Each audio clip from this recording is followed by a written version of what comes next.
The word evolution has 5 definitions, all of which are false. We've talked about the Big Bang. Let's talk about the chemical evolution. See, after nothing explodes, it has to become lots and lots of chemicals, about 100 of them. Here's the periodic table you learned about in chemistry class. Wait a minute, where did each of these individual chemicals come from? Duh.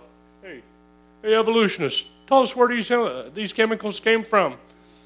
No answer. Celestial evolution, the origin of stars and planets. Where did the stars come from? Well, yes, creationists, we go back to the book. In the beginning, God created the heaven and the earth. As Earth formed, its surface was hot, and there were large pools of bubbling lava. 4.6 billion years ago, Earth cooled down and formed a rocky crust. The planet Earth cooled, and a rocky surface was created. Oceans formed as it rained on the rocks for millions of years. By the way, at this point, it is my nature. Anytime anybody gives me a number, I like to multiply that number by something else I know, divide that number by something I know, and just do a little extrapolation and find out the reasonableness of the discussion. Oceans formed as it rained on. By the way, this is what we're spending a couple of $200-300 a year for textbooks for the kids. This is in the textbooks that are teaching our kids to have faith in the fairy tale of evolution, and we only get about 45 minutes on Sunday morning to teach them about God having created the world we're in. So you Sunday school teachers have to have a fairly concentrated, directed program.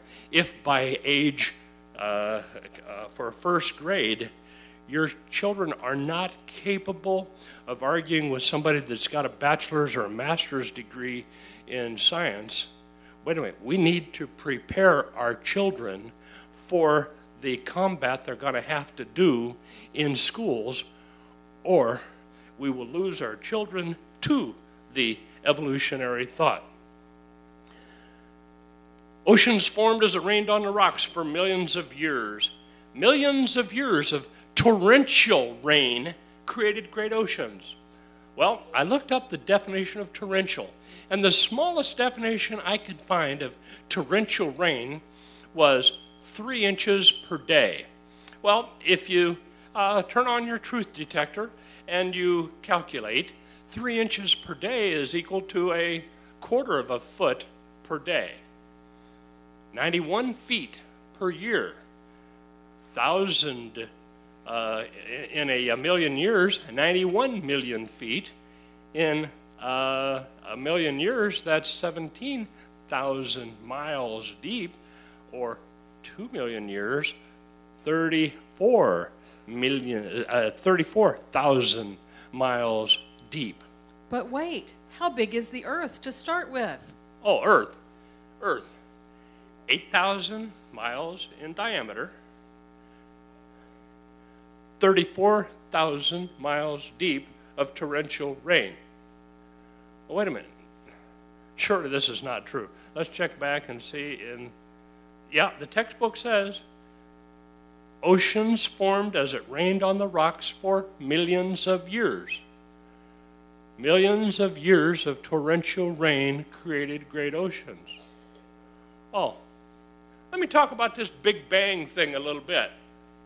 When a Big Bang occurs, has anybody ever seen an explosion? And when stuff explodes, it goes away from the center of the explosion. Have you ever seen anything explode and then turn around and come back? I never have. And I've been setting off explosions ever since they invented firecrackers and cherry bombs and other such things. I wonder what could happen millions of years ago that we can't make happen today.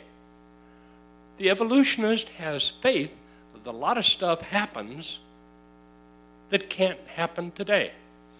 Millions of years of torrential rain created great oceans. Yep, 34,000 miles deep of water. Constant rain for 2 million years. I think that's a lie in the textbooks.